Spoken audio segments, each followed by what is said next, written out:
सत्कार योग प्यारी सात संगत जी, प्यार और सत्कार से कहना धन निरंकार जी। सात संगत जी, आज दासी आप जी के चरणों में जो विचार रूप में आशीर्वाद लेने जा रही है, इन विचारों द्वारा हमें यही समझाया गया है कि हमें कभी भी क्रोध नहीं करना चाहिए। क्रोध से नुकसान और पछतावे के अलावा कुछ भी प्राप्त नहीं होता है। संपूर्ण हरदेव वाणी में सतगुरु बाबा हरदेव सिंह जी महाराज शब्द नंबर 110 में हमें समझा रहे हैं, काम क्रोध ने मोह लोभ ने अहंकार के वारों ने हर मानव को घेर के रखा। मन के 5 विकारों ने ये शत्रु बन जाते हैं जब बेकाबू हो जाते हैं। कहते हैं कि काम क्रोध लोभ मोह अहंकार, ये 5 जो हैं ये उस समय हमारे शत्रु बन जाते हैं जब ये हमारे बस से बाहर हो जाते हैं, जब ये हमारे काबू में नहीं आते हैं। मित्र यही बन जाते जब मन के काबू में आते हैं। मित्र ये तब बनते हैं जब मन इनको अपने वश में कर लेता है। इनको वश में करना लेकिन है इतना आसान नहीं। ये हावी रहते हैं, इनसे बच सकता इंसान नहीं।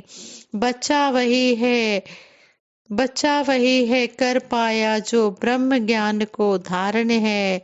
पूर्ण रूप से जिस बंदे का मन सतगुरु को अर्पण है, इनका त्याग नहीं करना है और न इनसे डरना है।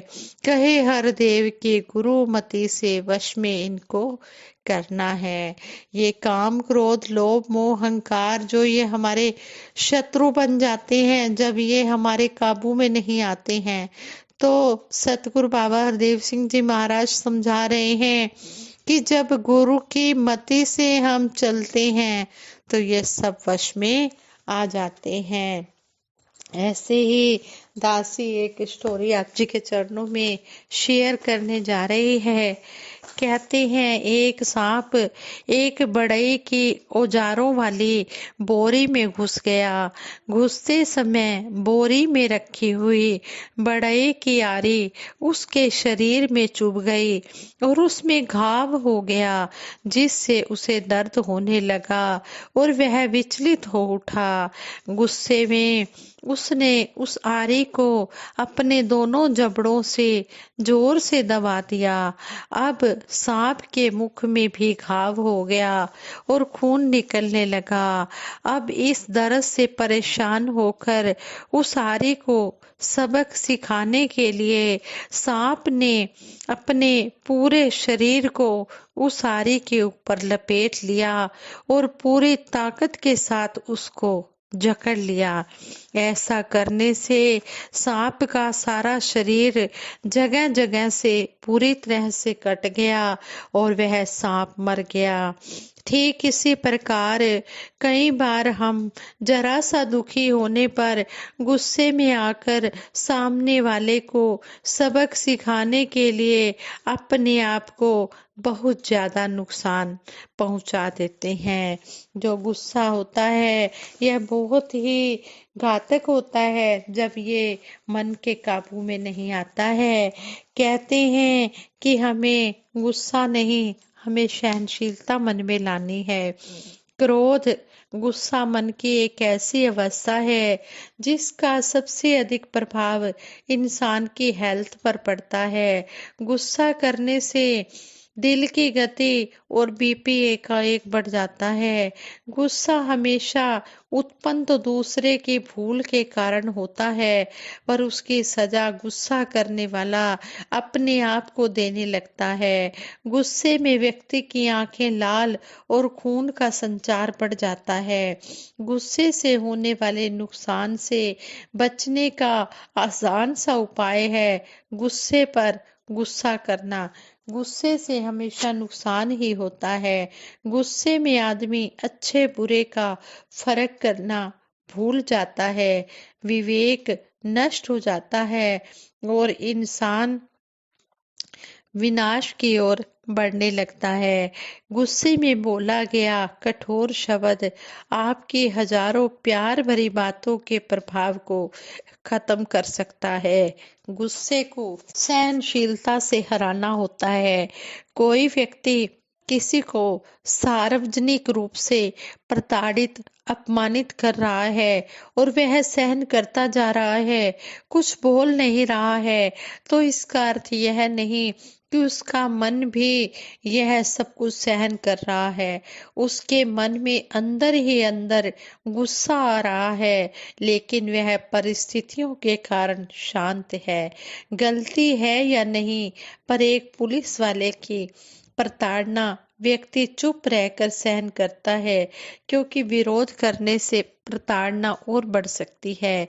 संत महात्मा कहते हैं, सहनशीलता अंदर हो या बाहर हो, दोनों ओर से होनी चाहिए। अंदर से भी होनी चाहिए और बाहर से भी होनी चाहिए। यहाँ तक कि उसके लिए यह भी नहीं कहना कि तूने मुझे भला बुरा कहा है, परमात्मा तुझे देख लेगा, तेरे अत्याचारों के लिए परमात्मा तुझे सजा देगा, ऐसा कहना भी सही नहीं होता। ट्रेन में अगर सह यात्री झगड़ रहे हैं तो आप भी चैन से सो नहीं सकते। इसका समाधान वातावरण को शांत सौम्य बनाए रखने में ही है। तो इस तरह हमें समझाया गया है कि हमने क्रोध नहीं, सहनशीलता से उस सिचुएशन को हैंडल करना है। और ये तभी हैंडल होता है जब हम गुरु की मत के अनुसार अपना जीवन व्यतीत कर रहे होते हैं। सतगुरु सच्चे पातशाह के चरणों में हम बारंबार यही अरदास करते हैं कि हे दातार सच्चे पातशाह, जिस तरह आप जी ने जोड़ा है इसी तरह अपने चरणों से जोड़ के रखना। और ये काम, क्रोध, लोभ, मोह, अहंकार जो 5 शत्रु हैं, ये इनको मित्र बनाना है। जब ये काबू में, मन के काबू में आ जाते हैं, और ये मित्र तभी बनेंगे जब हम सतगुरु की ओट लेंगे, सतगुरु का सहारा लेंगे। साथ संगत जी, इस तरह हमें इन विचारों द्वारा समझाया गया है, तो हमने इन पर अमल करते हुए अपने जीवन को सुखमय बनाना है। दातार कृपा करे कि जहाँ सभी के मन में इस निरंकार प्रभु परमात्मा के प्रति विश्वास और प्रबल होता जाए, वहीं अपनी भक्ति को हर कोई मजबूत करते हुए इस हर स्थिति में आनंद महसूस करे। जहाँ दातार सभी पर कृपा करता है, वहीं सभी अपनी भक्ति को भी मजबूत करते हुए अपना जीवन जीते चले जाएं। और सतगुरु के चरणों में यही अरदास सभी के लिए बनती है कि हे दातार सच्चे पातशाह, सभी को हर प्रकार के सुख देना। दातार तेरे दर से बस ये ही दुआ मांगे, घर घर में खुशी बरसे, हम सबका भला मांगे। हम सबका भला मांगते चले जाएं और दातार के चरणों में यही आशीर्वाद मांगे। ये दातार सच्चे पातशाह सबके घरों में खुशियां हो, सभी सुखी हो, कोई भी दुखी ना हो, अमन चैन प्यार वाला वातावरण हो, और सभी इसी तरह प्यार के साथ जीवन जीते चले जाएं, जैसे हमें सतगुरु माता जी समझा रहे हैं। और तन मन धन के सुख देते हुए सतगुरु माता जी सभी को सेवा सिमरन सत्संग करते हुए अपने चरणों में अंतिम श्वास तक सभी की तोड़ निभा देना। यही अरदास है, यही प्रार्थना है। करूं नित नित तेरा ध्यान, यही है प्रार्थना मेरी, मिले भक्ति का मुझको दान, यही है प्रार्थना मेरी।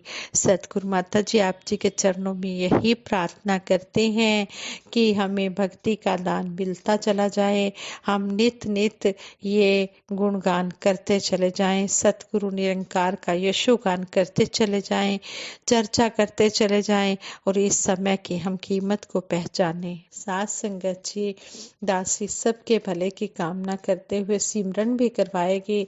सभी ने मिलकर सिमरन में भी साथ देना है। तू ही निरंकार मैं तेरी शरण हाँ मैनू बख्श लो। तू ही निरंकार मैं तेरी शरण हाँ मैनू बख्श लो।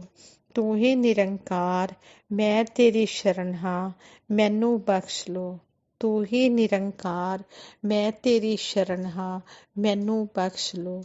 बोलिए सतगुरु माता सुदीक्षा सविंदर हरदेव जी महाराज की जय। निरंकारी राजमाता गुरु बचन अवतार की जय। साध संगत जी प्रेम से कहना धन निरंकार जी।